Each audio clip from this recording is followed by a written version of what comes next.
मैं इसको पढ़ लिया था मैंने। मैं इसका लगातार विरोध कर रहा था। मेरे सोशल मीडिया जो मेरी वो है, चाहे ट्विटर हो चाहे फेसबुक हो, मैं लगातार इसके खिलाफ लिख रहा था।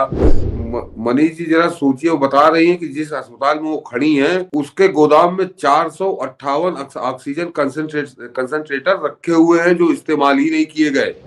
और इसने कहा था कि हम हर डॉक्टर को 1 करोड़ रुपया देंगे, और एक मुसलमान डॉक्टर मरा था, उसके घर जाकर खुद देकर आया था चेक। और उसके बाद इससे लगातार पूछा जाता रहा कि बाकी के जो 115 या 120 डॉक्टरों की मौत हुई उनमें से कितनों को तुमने दिया। आज तक इसने कभी, तो मुझको आज तक ऐसा कोई व्यक्ति नहीं नजर आया कि वो चुनाव हारा हो और उसके बाद वो अपनी स्टेट से भाग खड़ा होगा।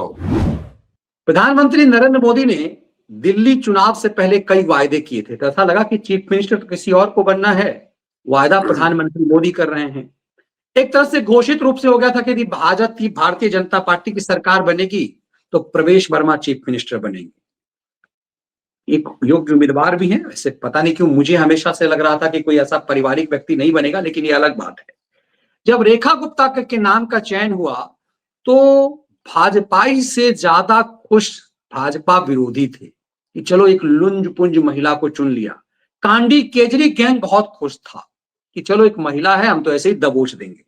लेकिन एक फिल्मी डायलॉग है ना कि फ्लावर मत समझना, फायर हूं। कांडी केजरी समझ नहीं पाया होगा कि रेखा गुप्ता का चयन क्यों किया गया। अब तो रेखा गुप्ता तो कांडी केजरी का यमराजी चेहरा दिखा रही है। उठा करके 21 एमएलए को फेंकना शुरू किया गया। तो सबसे बड़ा जिसको बीसी दिल्ली पुलिस ने घोषित किया हुआ है वो गिरा रहा था। मैं अमानतुल्लाह खान की बात कर रहा हूं। उसके बाद कांडी केजरी सिसोदिया के साथ पंजाब में छुपा हुआ है। वो अपना, जिसको सुप्रीम कोर्ट ने कहा गुंडा सीएम हाउस में छुपा हुआ था, वो बैताल बनकर के पंजाब के सीएम के कंधे पर सवार है। ये पूरा गैंग। उस बीच जो रेखा गुप्ता ने जो यमराजी चेहरा दिखाया है केजरीवाल का, वो तो बड़ा भयावह है सर। मनीष जी, मैं हमेशा कहता हूं कि मैं इसको 2011 से ही, मतलब 2-4 दिन शुरू के छोड़ दीजिए, मैं इसको पढ़ लिया था मैंने। मैं इसका लगातार विरोध कर रहा था। मेरे सोशल मीडिया जो मेरी वो है, चाहे ट्विटर हो चाहे फेसबुक हो, मैं लगातार इसके खिलाफ लिख रहा था। और मुझको लगता था कि मैं इसको बहुत अच्छे से जानता हूँ, समझता हूँ, और मैं अक्सर बोलता भी था। लेकिन आज जो रेखा गुप्ता ने जो कुछ बोला है, तो उसके आगे वो जो सीएजी की रिपोर्टें आई थी, वो रिपोर्टें बहुत हल्की लगने लगी मुझको। और जो सच सामने आया है उसके बाद मुझे लगा कि मैं इसको जो जानने का दावा करता था, तो मुझको लगा कि मैं नर्सरी को पढ़ने वाला कोई छात्र हूँ। जब इसके संदर्भ में बात करिए कि क्या कोई आदमी इतना राक्षसी हो सकता है? क्या कोई आदमी अपने अपने प्रजा को, जो जहां का मुख्यमंत्री था, वहां की जनता के साथ इतना खूनी खेल ये खेल सकता है? ये जो मैं कोरोना की बात करता था, तो आज जो रेखा गुप्ता ने बोला है मनीष जी, उसको सुनने के बाद मेरे रोंगटे खड़े हो गए कि ये आदमी वास्तव में कितना निर्दयी टाइप का था, निर्मम, कि निर्मम होकर लोगों को मौत के घाट उतरते देखता रहा। लेकिन ये लगातार झूठ बोलता रहा, क्योंकि इसको प्रधानमंत्री मोदी को गाली देनी थी। इसको प्रधानमंत्री मोदी को गाली देनी थी, भाजपा की सरकार को गाली देनी थी। इसलिए दिल्ली के अंदर मौत का तांडव कराता रहा। जरा पहले सुन लेते हैं रेखा जी ने कहा क्या है, उसके बाद इससे बेहतर तरीके से हम लोग व्याख्या कर पाएंगे। हाँ, और मैं देख पा रही हूँ कि यहाँ पे ये पूरा गोदाम जो है, ये पूरा गोदाम जो है बुरी तरीके से भरा पड़ा है, जिसमें कि इनकी लिस्ट के हिसाब से 458 ऑक्सीजन कॉन्सेंट्रेटर्स यहाँ पड़े हुए हैं। वेंटिलेटर पड़े हैं 146, 36,000 पीपी किट यहाँ पर पड़ी हुई है, और भी बहुत सारे मल्टी पैरा मॉनिटर्स पड़े हैं। इसके अलावा बाईपैप मशीन्स पड़ी हैं, बहुत सारी चीजें, मास्क पड़े हुए हैं, मैट्रेसेस हैं, बेडिंग्स हैं। ये सारी की सारी कोविड के समय से लेके अब तक पड़ी हुई है चीजें। और ये एक अस्पताल का मैटर नहीं है, ये हर अस्पताल के गोदाम ऐसे ही भरे पड़े हैं, जो कल मैंने हाउस में बोला था। करोड़ों रुपए का मटेरियल यहाँ पे मिट्टी हो रहा है।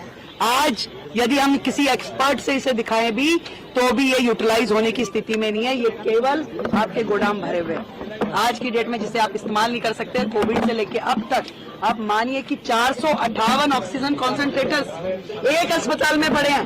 बाकी के अस्पतालों की क्या स्थिति है? और जो 7 बिल्डिंग जो उस समय कोविड के समय में बननी थी, जो आनंद फानन में इन्होंने संजय गांधी में उन्होंने पार्किंग में ही बना दी बिल्डिंग।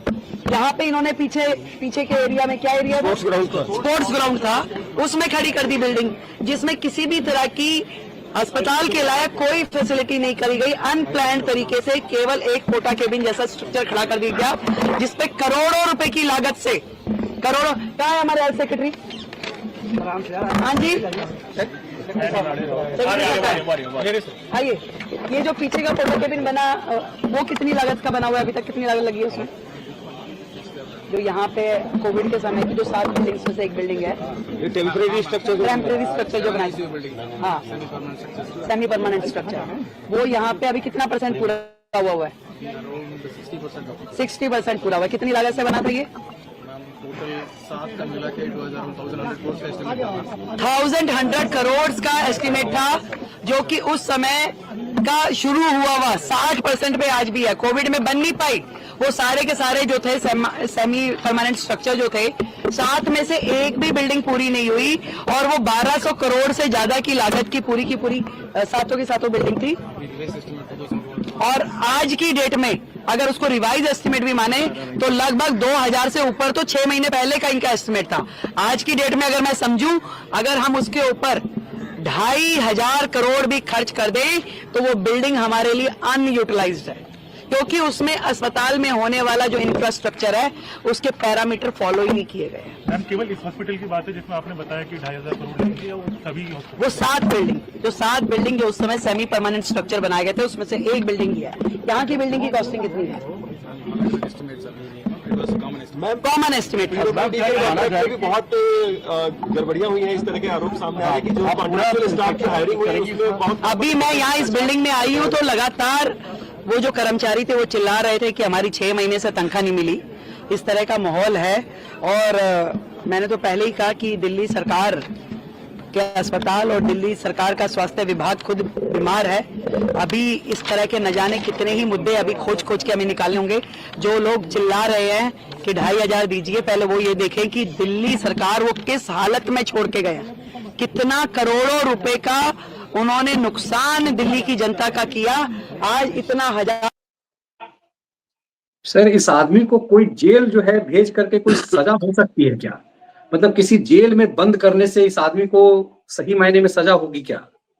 कोई यदि कह दे कि इस आदमी को अरेस्ट कर लिया जाए, इस आदमी को तो मुझे लगता है कि मुगल कालीन इस तरीके में सड़क पे घसीट करके, मतलब उस कोविड काल में इतने लोगों का नरसंहार इसने करवाया।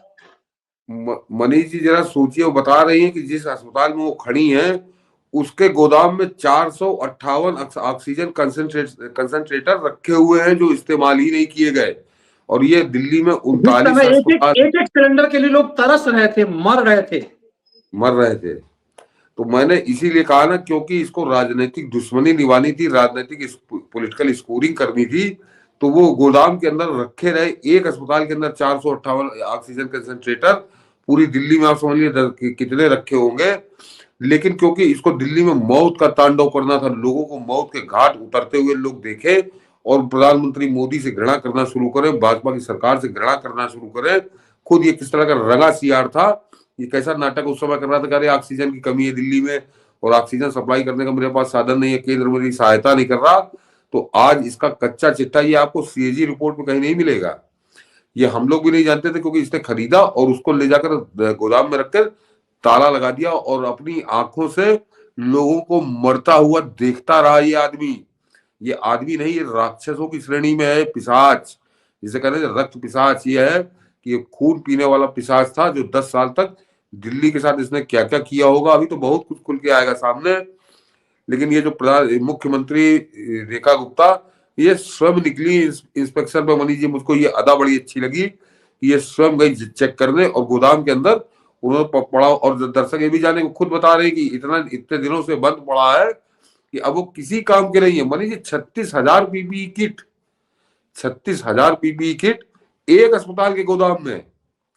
और आपको ताजुब होगा कि दिल्ली के अंदर 110 या 115 डॉक्टरों की मौत हो गई कोरोना में, और इसने कहा था कि हम हर डॉक्टर को 1 करोड़ रुपया देंगे, और एक मुसलमान डॉक्टर मरा था, उसके घर जाके खुद देकर आया था चेक। और उसके बाद इससे लगातार पूछा जाता रहा कि बाकी के जो 115 या 120 डॉक्टरों की मौत हुई उनमें से कितनों को तुमने दिया, आज तक इसने कभी जवाब नहीं दिया। तो ये इस तरह से डॉक्टर हो और चाहे आम नागरिक हो, उस उनको अपने ये मरते हुए देख नहीं रहा था, अपने हाथों उनको मौत के घाट उतार रहा था। उनकी दवा इसके पास थी, उनकी जान बचाने का साधन इस दुष्ट के पास था, लेकिन इसने जानबूझकर उसको गोदामों में कैसे दबा के रखा, ये आपने अभी मुख्यमंत्री के मुंह से सुना है। और ये वो रखकर ये एक तरह से उनको मौत के घाट उतार रहा था, उतरते हुए देख नहीं रहा था, खुद उतार रहा था, उसके बाद देख रहा था, क्योंकि इसको पॉलिटिकल स्कोरिंग करनी थी। इसको प्रधानमंत्री मोदी को गाली देना था कि मेरे पास ऑक्सीजन नहीं है। इसके लिए इसने इतनी नौटंकी की, सोच लीजिए इसने क्या क्या कर्म किए होंगे। मतलब ये दिल्ली में त्राहिमाम मचाने के लिए, आपको याद होगा उस समय अमित शाह स्वयं निकले थे, एलएनजेपी अस्पताल और तमाम उसका केंद्र ने अपने हाथ में लिया था कि हत्या करने की साजिश। ऐसा लग रहा है कि मुझे लग रहा है प्राइवेट अस्पतालों के साथ स्मगलिंग का धंधा हो सकता है ये, कि प्राइवेट अस्पतालों को बेचना चाह रहा हो, चोरी पकड़े जाने के डर से फिर इसने छुपा कर रख दिया हो। इसकी संभावना है कि प्राइवेट अस्पतालों में, चूंकि इसके लिए दूसरा ढंग का माहौल था, हो सकता है कि सामान जो इसके पास उपलब्ध था वो प्राइवेट अस्पतालों को ब्लैकमेलिंग करके बेचने की चाहत हो, बहुत सारी चीजें हैं। लेकिन ये तो सचमुच अमानवीयता ही नहीं, राक्षसी चेहरा है ये, यमराजी चेहरा जो आपने कहा वो है। इसकी सजा तो लोग कह रहे फांसी जैसी सजा भी इसके लिए बहुत कम है। निश्चित तौर पर अगर आप मेरी बात मानिए तो इसको सड़क पर ले जाकर इसको चौराहे पे फांसी पे लटका देना चाहिए, ये वो सजा भी इसके लिए कम होगी, लेकिन उससे ज्यादा कोई इसको दे नहीं सकता कोई व्यवस्था। अन्यथा इसको चौराहे पर जो रेड लाइट लगी होती है उस रेड लाइट पर इसको फांसी पे लटका देना चाहिए, ताकि आने वाली पीढ़ियों के लिए मिसाल बने कि इस तरह की धूर्तता करने वाली की सजा यही होती है। और उसको फांसी पे लटका के जनता को छोड़ देना चाहिए कि तुम इसको जो कुत्ते छोड़े जाते हैं, इसको जाओ उसको नोच के बहा दो। यह आदमी जीने लायक नहीं है मनीष जी। कैसे, मेरी समझ में नहीं आता कि कितना गिरा हुआ, कितना घिनौना आदमी है ये उसके बाद ये रात में कैसे सोता होगा, क्योंकि इसको मालूम था कि ये मौतें मेरी वजह से हो रही है, मैं इनको मौत के घाट उतार रहा हूँ। और रोज दिल्ली में किस तरह से तांता लगा हुआ था मौतों का, लेकिन ये आदमी रात में सो जाता था आराम से।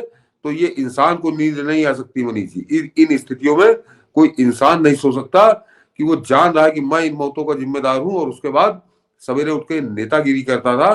तो राक्षस से भी, राक्षस को मैं क्या कहूँ, राक्षस से भी ये कई कदम आगे की चीज है ये।